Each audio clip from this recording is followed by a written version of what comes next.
Oke sedulur, ini dia adalah penampakan ayam-ayam yang terserang virus NDIB alias virus Newcastle disease dan infectious bronchitis.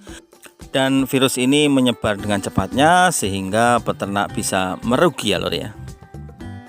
Dan jika kondisi sudah seperti ini sudah sangat berat sekali ya lur ya untuk sembuh ya. Maka dari itu pentingnya vaksin NDIB, Newcastle disease dan infectious bronchitis. Sedangkan untuk vaksin ND sendiri adalah pencegahan ayam terkena tetelo. Sedangkan IB adalah infectious bronchitis, adalah penyakit yang menyerang area pernapasan pada ayam.